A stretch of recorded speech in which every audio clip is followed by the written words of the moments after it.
ఈ bridge work status చూశాక ఈ బ్రిడ్జ్ ఓపెన్ అవ్వచ్చు అనిపిస్తుంది. దూరంగా హైదరాబాద్ హైవే, దానిపై కట్టిన ఫ్లైఓవర్ చూడొచ్చు. అక్కడ నుండి విజయవాడ సైడు కృష్ణా బ్రిడ్జ్ ఎక్కి దిగడానికి వీలుంటుంది.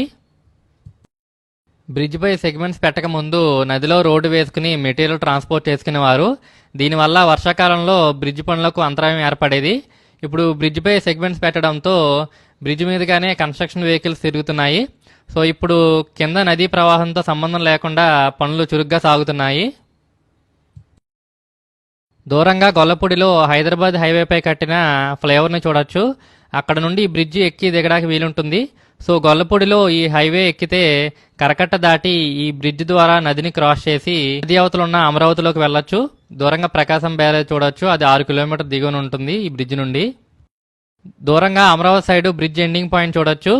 గొల్లపూడి దగ్గర బ్రిడ్జ్ ఎక్కితే 6 కిలోమీటర్లు ప్రయాణించాక అమరావతిలోని వెంకటపాలెంలో పాలవాగు దగ్గరలో ఈ బైపాస్ నుండి బయటకు వెళ్ళడానికి వీలుంటుంది. దూరంగా అమరావతి సైడ్ మీరు చూడొచ్చు. దూరంగా ప్రకాశం బ్యారేజ్ని, దుర్గా ఫ్లైఓవర్ని చూడొచ్చు. అవి ఇక్కడ నుండి 6 కిలోమీటర్ల దిగువన ఉంటాయి. 2 పిల్లర్ల మధ్యన 197 అడుగుల గ్యాప్ ఉంటుంది. ఈ గ్యాప్ లో 18 సెగ్మెంట్లు పెట్టారు. తర్వాత పిల్లర్స్ పైన గ్యాప్ ఫిల్ చేసి తార్ రోడ్ వేసి బ్రిడ్జ్ రెడీ చేస్తారు. ఈ బ్రిడ్జి విజయవాడకి బైపాస్లనే కాకుండా అమరావతిలోకి ఎంటర్ అవ్వడానికి ముఖద్వారంగా అవ్వబోతుంది.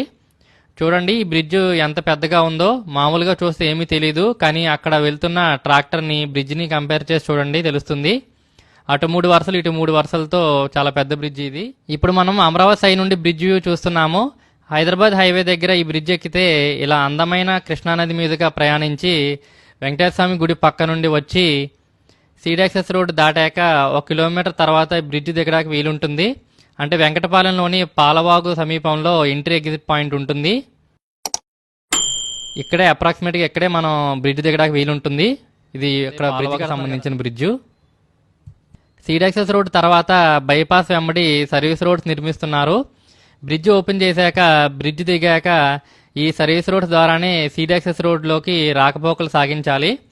దూరంగా కృష్ణా నదిని, బ్రిడ్జిని చూడొచ్చు.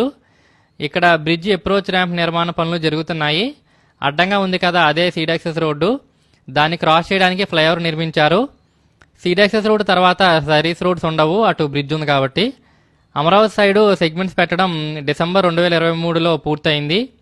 దూరంగా బ్రిడ్జి పైన ఎంత మేర తార్ రోడ్ వేశారో మీరు చూడొచ్చు. రైట్ సైడ్ ప్రకాశం బ్యారేజ్ ఉంటుంది. లెఫ్ట్ సైడ్ రీసెంట్గా తార్ రోడ్ వేశారు, తలతలా మెరిసిపోతుంది.